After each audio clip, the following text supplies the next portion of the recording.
Véritable success story de la radio Espace Guinée, les Grandes Gueules, détentrices des meilleurs scores radio en Guinée, de la meilleure émission talk show, a donné le créneau horaire du départ au bureau et du retour à la maison, récoltant depuis des années consécutives le titre d'émission la plus écoutée en Guinée, toutes catégories confondues. Un grand total de plus de 5 millions d'auditeurs ont été fidèles au talk show Les GG, diffusé jour après jour sur toutes les stations du réseau Adafo Média de 9h à 10h30, un exploit qui restera longtemps dans les annales de la bande FM en Guinée. Merci de nous rejoindre dans la deuxième partie de cette émission. Vous êtes à l'international, vous nous regardez à la télévision un peu partout sur le continent, depuis Madagascar, mais aussi depuis l'Ouganda. Merci de votre fidélité. Dans un instant, vous le voyez à l'écran, notre premier invité qui s'est installé dans ce studio, M. Mamadouba John Silla, ex-consul général de la Guinée du côté de Lagos.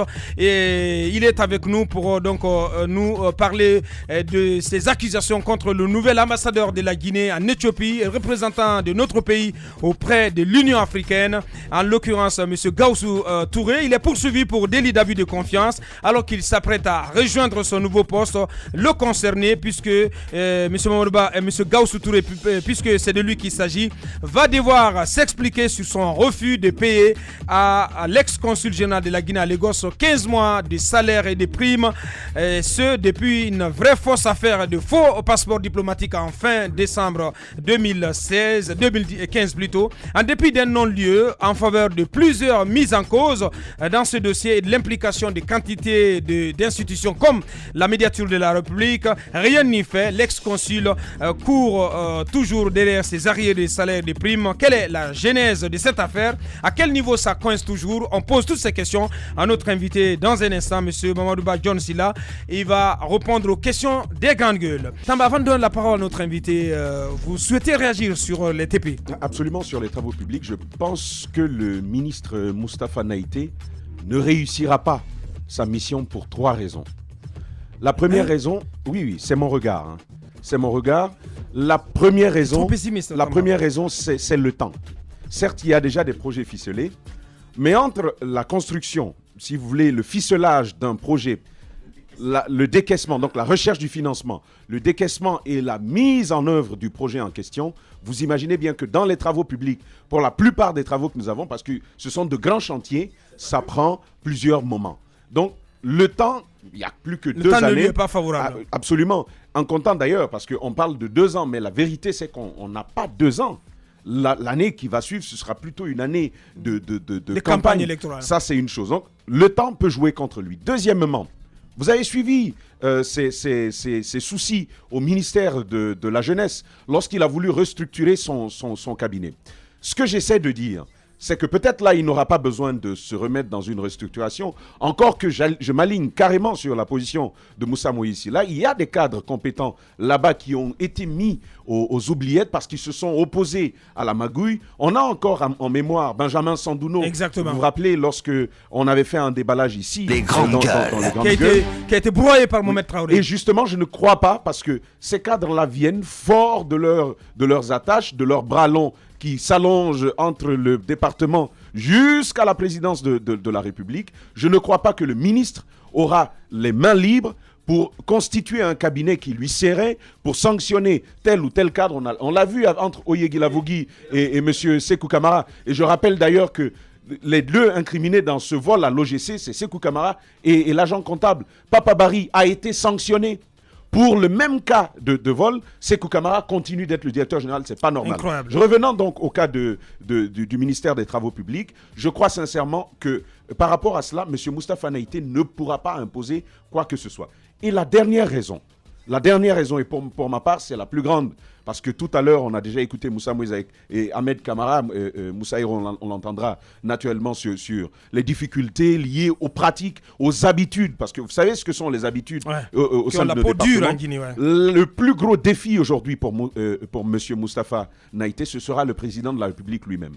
Parce que même s'il commence bien, parce qu'il a là une occasion en or de s'affirmer, et de préparer un avenir politique pour lui-même. Pourquoi pas? Mais lorsqu'il va commencer à agir et que ça va commencer à fonctionner, Vous allez voir ce qui va se passer. La même chose qui est arrivée avec Mathurin Bangoura va arriver à M. Moustapha Naïté, parce qu'en Guinée, on n'aime pas ceux qui réussissent, ceux qui travaillent. On va donc aller vers Sékou Touréa, on va dire au président de la République, si tu n'arrêtes pas ce garçon, il va te voler ton fauteuil. Et ce message, Alpha Condé, il est toujours preneur de cela. Malheureusement, ça ne va pas servir la cause des travaux publics en Guinée. Bien. Madame Hiro, vous avez quelque chose à rajouter très rapidement? Le fait d'organiser une retraite, je pense que c'est une façon de fixer un peu le cap de ce qu'il va faire. Tout à fait. Mais nous savons à quel point la Guinée quand même a besoin de routes, notamment à Conakry. Vous avez vu, après les premières pluies, ce que ça a donné, les problèmes qu'on a face auxquels on est confronté. Le ministre en a parlé lors de cette retraite, notamment les ordures qui se déversent sur la chaussée. Ils ont fait le lancement des 200 km, Madame Hiro, ici du côté de la cité CBK, mais on ne voit absolument rien sur le terrain. Rien sur le terrain. Et le lancement à Koya. La route de Koya, regardez Somphonia Kagbeleng. Est-ce que c'est encore fini? Mais qu'est-ce qui se passe réellement au fond? C'est quoi le problème? Est-ce que c'est parce que les sociétés qui sont là n'ont pas été totalement payées par l'État? Est-ce que ces sociétés ont préfinancé et par la suite l'État n'a pas payé? Est-ce que c'est ça le problème? Moi, je me demande réellement c'est quoi le problème? Est-ce que c'est l'État? Parce que vous ne pouvez pas confier un travail pendant plus de 5 ans, 6 ans à une société, que la société n'arrive pas à s'acquitter de ses obligations et que l'État ne soit pas à mesure de remercier la société. C'est certainement le problème se situe au niveau de l'État. Je pense qu'il a un gros défi à relever par rapport à ses activités. Vous l'avez dit, je ne dirais pas que toute la gestion qu'il a faite au niveau du ministère de la Jeunesse est saine, que tout est rose, mais on sait que c'est un fin technicien. Il ne manquera pas d'idées pour avoir des projets. Mais les échangeurs dont vous avez parlé, à supposer que ce fonds existe, qu'est-ce qu'il faut pour décaisser les fonds, pour commencer les travaux? Combien de temps ça va prendre? En 2 ans, est-ce que c'est possible? Mais le plus important, je me dis, parce que l'administration, c'est la continuité, c'est que ces projets existent et qu'on puisse donner la chance aux gens qui sont là de les concrétiser. C'est le plus important pour la Guinée. Dans un instant, notre invité, on s'invite dans les méandres de la diplomatie. Radio Espace, les grandes gueules. Leur spécialité, c'est la démesure totale. Tant qu'ils ne changeront pas, nous ne changerons pas non plus. Les grandes gueules, à suivre tous les jours sur la radio d'opinion. Radio Espace. Notre invité qui est avec nous, monsieur Mamadouba John Silla, ex-consul général de la Guinée à Lagos. Bonjour, monsieur Silla. Bonjour, les grandes gueules. Bienvenue dans cette émission. Merci de m'avoir invité. Alors, le peu de choses qu'on a vraiment su sur vous, c'est lorsque vous avez été amené presque manu militari du Nigeria jusqu'à Conakry. Et tout ce qui a commencé comme problème, vous avez été arrêté, tout cela, vous avez passé beaucoup de choses, beaucoup de difficultés. Alors aujourd'hui, on veut que vous nous plantiez un peu le décor. C'est quoi la genèse? Vous réclamez de l'argent, mais plantez-nous le décor pour qu'on sache qu'est-ce qui s'est réellement passé. Bon, je ne vais pas... j'ai honte quand je parle de ce dossier, puisque c'était une affaire qui était connue par tout le monde ici, qui a fait beaucoup de bruit dans la cité, à Conakry et à l'extérieur. Et que, sincèrement, comme vous le dites, je ne suis pas arrivé quand même à Conakry par, comme on appelle, mani militari.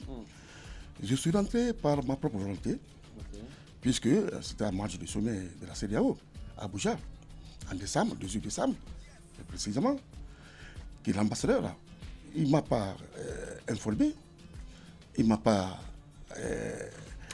Les auditeurs ont du mal à entendre, il faut qu'ils parlent dans le micro. Quel ambassadeur? L'ambassadeur Gaussou Touré ne m'a pas informé sur l'arrivée du chef de l'État, puisque moi je suis basé à Lagos.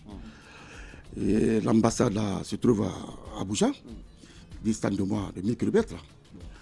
Et pour arriver, il faut 24 heures dans le bus ou 1h20 en avion.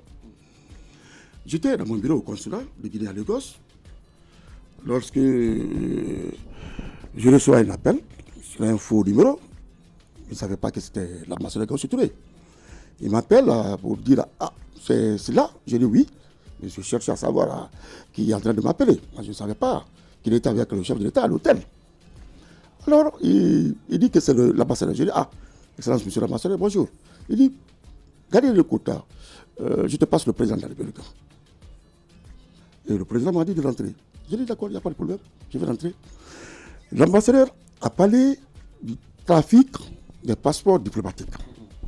Il a cité le nom des cadres des affaires étrangères, dont mon nom a été cité. Et ces dénonciations ont conduit aux arrestations. Il y a eu un procès qui s'est bien déroulé, qui s'est bien passé, où tous les cadres, les 7, je m'excuse, cadres des affaires étrangères ont été élargis. Il faut rappeler, parmi les cadres, l'ancien secrétaire général Boubacar, l'ancien chef de cabinet Mamadou Badjabaté. Tous innocemment arrêtés, incarcérés à la maison centrale. Ils ont perdu leur poste. Ils sont à la maison aujourd'hui. Et personne ne se soucie sur ça. Trafic de passeports diplomatiques. Ça fait tellement de bruit. Pendant qu'il y a tellement de manifestations financières ici, des milliards sont détournés à longueur de journée, les gens qui ne sont même pas inquiétés. À l'époque, si tu permets, Moussa, à l'époque, ce qu'on a senti aussi, c'était comme une sorte de dénonciation calomnieuse qui visait principalement, à l'époque, le ministre des Affaires étrangères, M. François Fall. Dites-moi que ce n'était pas vrai. Parce qu'il y avait une lutte entre les deux, entre Gaussou Touré et François Fall à l'époque. Beaucoup racontaient que Gaussou Touré voulait prendre la place de François Luceni Fall. Qu'est-ce que vous en savez? Moi, je ne peux pas dire ça. Tout ce que je sais, on a été tous incarcérés. Moi, sur sollicitation de parquet, les autorités judiciaires, j'ai reçu un billet, mon billet, dans mon email. Ni la gendarmerie, ni la police étaient derrière moi. Je suis rentré pour me mettre à la disposition de la commission d'enquête. Est-ce qu'une seule preuve a été sortie pour situer votre responsabilité diplomatique ne se trouve jusqu'aujourd'hui dans les mains du ministère de la Justice. Aucun passeport diplomatique. Aucune trace aussi? Rien. Alors, cette idée a-t-elle germé qu'on dise que oui?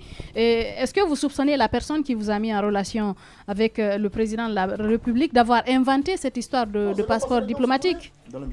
Vous pensez qu'il a inventé l'histoire? J'ai vu le micro. C'est qu'il voulait derrière tout ça là. Mais c'était comme un règlement de compte. Vous pensez que c'est une pure invention? C'était une pure invention? Un mensonge, ignoble. C'était tout. Alors, est-ce que après tout cela, parce qu'aujourd'hui, ce qui fait l'actualité, c'est bien cette réclamation que vous faites. Votre salaire a été pendant ce temps bloqué, vous n'avez pas perçu, mais c'était versé, j'apprends bien, sur le compte du côté du Nigeria, mais vous n'avez pas perçu un seul copec de tout cela. Oui. C'est ce que je vous disais, sur les sollicitations du parquet, des autorités judiciaires. Je suis arrivé à Conakry le 22 décembre. Et le lendemain, j'ai été entendu.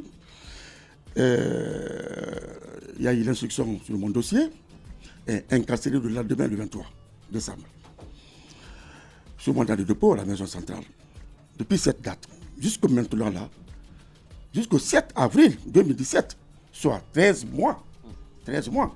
Je suis à la maison centrale. Les grandes gueules. C'est quand je sors de la prison, j'ai formé une demande à l'intention de son excellence madame la ministre Makele Camara à l'époque pour l'informer de ma sortie de la prison et que je me mets à leur disposition et que je réclamais. C'est 15 mois qui sont partis d'arriérés des salaires. C'est en ce moment il fallait maintenant prendre un acte administratif. C'est un acte qui m'a amené au Nigeria.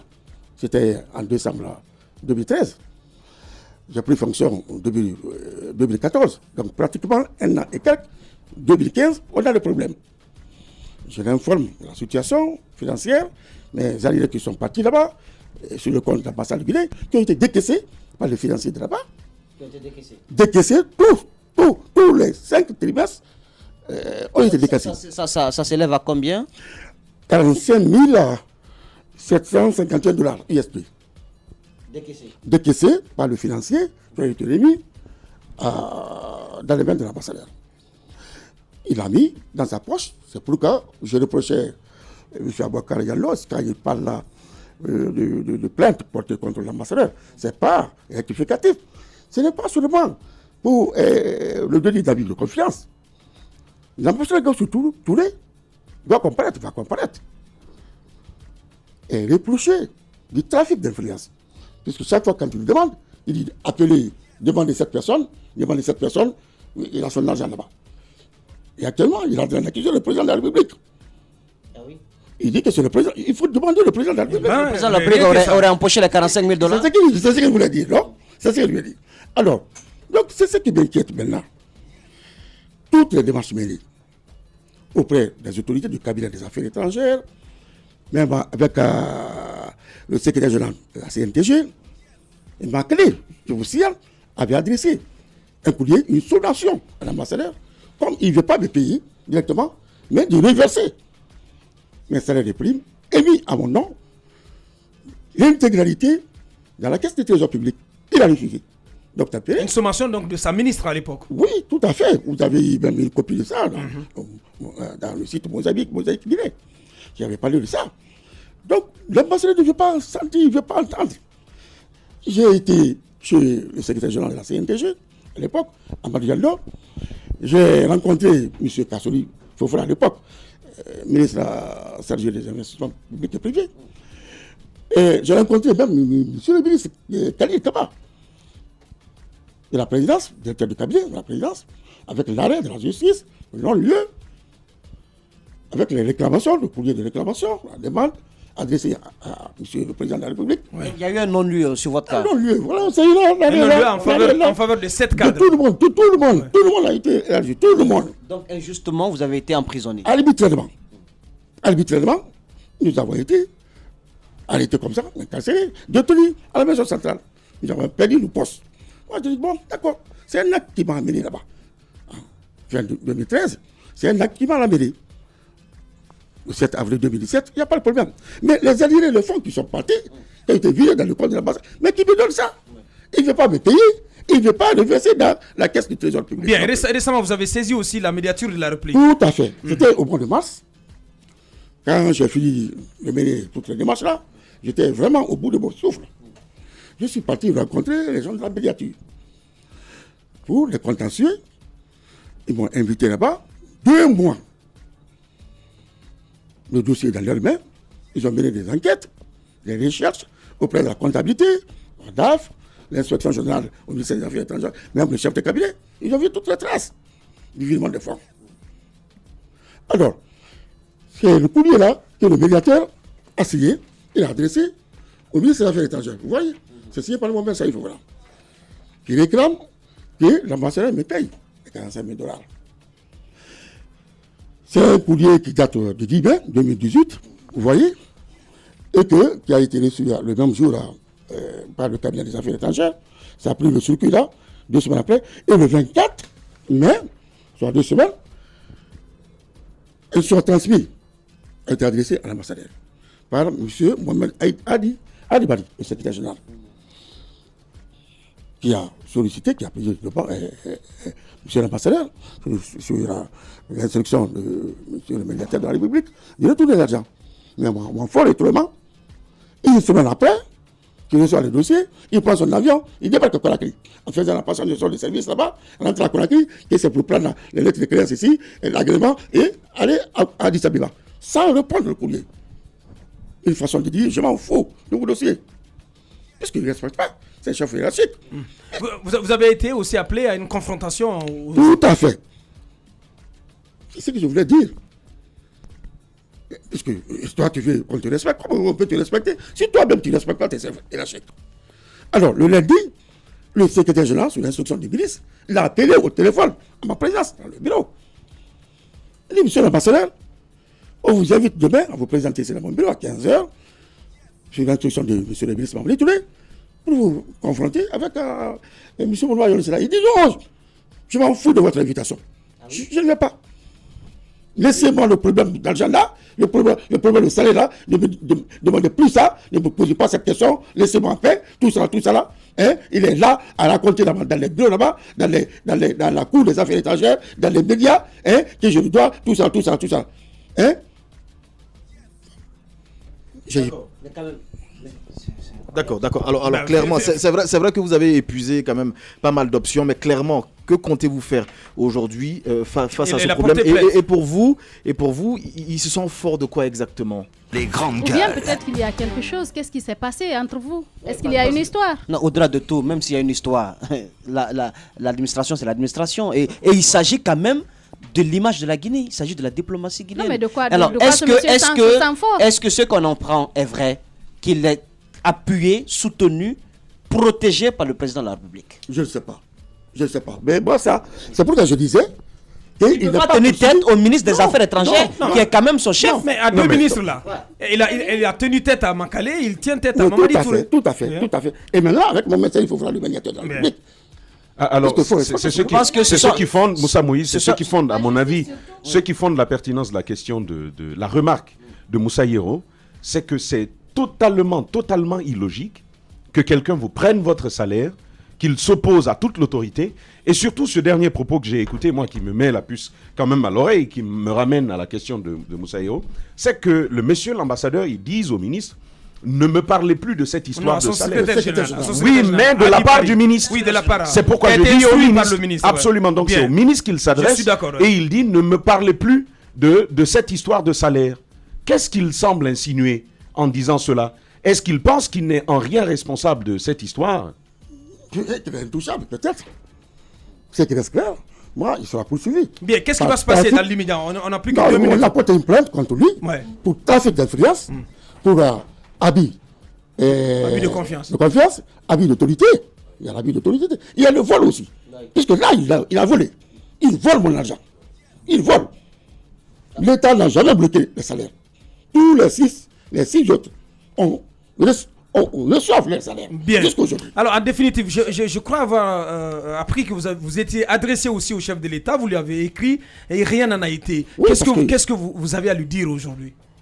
Bon, je dirais vraiment de me plier je le prie de bien vouloir m'aider auprès de l'ambassadeur pour dénouer cette affaire. Mais il fait comment pour joindre les deux bouts quand on était quand même à un certain sommet et qu'aujourd'hui on se retrouve sans salaire. D'abord on a fait de la prison, injustement on se retrouve sans salaire. 2 ans sans salaire, je suis comme ça, je vis comme ça. Par la grâce de Dieu. Bien. Monsieur Mamadou Ba John Sila, ex-consul général de la Guinée à Lagos, il était notre invité. Merci monsieur Sila, merci d'être passé par ici ce matin. Véritable success story de la radio Espace Guinée, les grandes gueules, détentrices des meilleurs scores radio en Guinée, de la meilleure émission talk show, a donné le créneau horaire du départ au bureau et du retour à la maison, récoltant depuis des années consécutives le titre d'émission la plus écoutée en Guinée, toutes catégories confondues.